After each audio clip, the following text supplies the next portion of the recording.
तो बेटा हम पढ़ रहे हैं इलेक्ट्रॉन अफिनिटी। तो हम ये बात जानते हैं इलेक्ट्रॉन क्या है। इलेक्ट्रॉन एक पार्टिकल है जो एक एटम के अंदर पाया जाता है और जिस पे चार्ज माइनस हुआ करता है।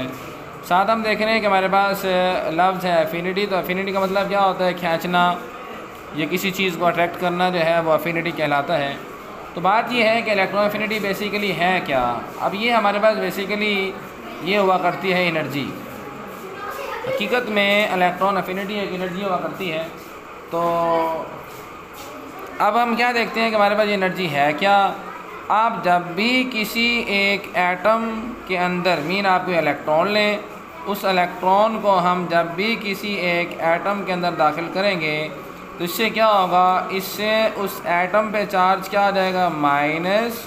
और साथ ही जो चीज़ वहाँ से निकलेगी वो क्या होगी? हीट होगी, वहाँ से एनर्जी रिलीज़ होगी। मतलब ये आपने ध्यान में रखना है कि जब कभी भी आप यहाँ से मतलब ये है कि हम जब भी किसी एक इलेक्ट्रॉन को हम जब किसी एक एटम में दाखिल करेंगे तो उस एटम पे चार्ज क्या होगा? माइनस। और वहाँ से क्या निकलेगी? हीट निकलेगी। तो ये एनर्जी जो हीट यहाँ से निकल रही है, this is called as electron affinity. तो मतलब ये हुआ कि हम यहाँ इसकी मिसाल देख लेते हैं कि हमारे पास एक इलेक्ट्रॉन है, उस इलेक्ट्रॉन को हम दाखिल कर रहे हैं। हमारे पास एक एटम है जो कि हमारे पास फ्लोरीन है।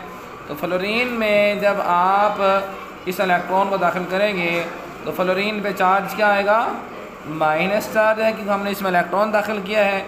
और वहाँ से क्या निकलेगी? वहाँ से एनर्जी निकलेगी। और ये एनर्जी जो निकल रही है, इस एनर्जी को क्या बोला करते हैं कि ये क्या है? ये इलेक्ट्रॉन अफिनिटी है। तो मालूम हुआ कि इलेक्ट्रॉन अफिनिटी ये वो एनर्जी है जो किसी भी एटम के अंदर अगर हम जब इलेक्ट्रॉन दाखिल करते हैं तो इलेक्ट्रॉन दाखिल करने से जो एनर्जी भी वहाँ से रिलीज़ होती है वो हमारे पास इलेक्ट्रॉन अफिनिटी कहलाया करती है। तो इस तरह अब हमारे पास इसका दूसरा सवाल क्या है? वो है ट्रेंड। अब ट्रेंड से मुराद क्या हुआ करता है? रुझान। तो रुझान ये है कि अगर हम प्रोडक्ट टेबल के अगर हम ग्रुप में चलते हैं तो मीन अगर हम प्रोडक्ट टेबल के अगर हम ग्रुप में चलते हैं तो उस सूरत में हमारे पास इलेक्ट्रॉन अफिनिटी का ट्रेंड क्या होगा। और अगर हम चलते हैं पीरियड में तो इलेक्ट्रॉन अफिनिटी का ट्रेंड क्या होगा। मीन हमने पीरियड और ग्रुप दोनों के अंदर हमने इलेक्ट्रॉन अफिनिटी का हमने ट्रेंड बताना है।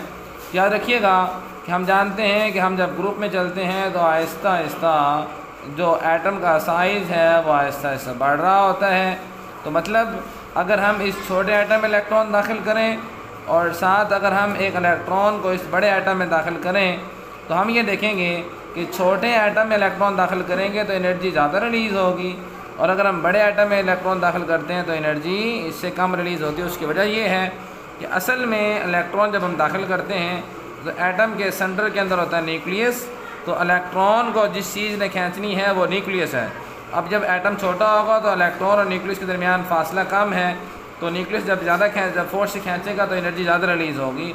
इस केस में एटम बड़ा है, इलेक्ट्रॉन और न्यूक्लियस में फासला ज़्यादा है, तो इससे क्या होगा? एनर्जी कम रिलीज़ होगी। तो मालूम ये होगा हम जब ग्रुप में चलते हैं तो आहिस्ता आहिस्ता जो इलेक्ट्रॉन अफिनिटी है पहले ज़्यादा होती है, फिर आहिस्ता आहिस्ता इलेक्ट्रॉन अफिनिटी कम होती जाती है। ठीक है।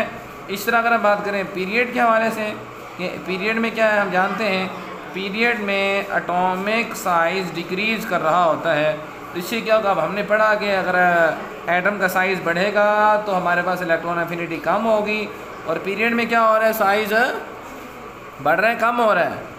पीरियड में साइज़ कम हो रहा है।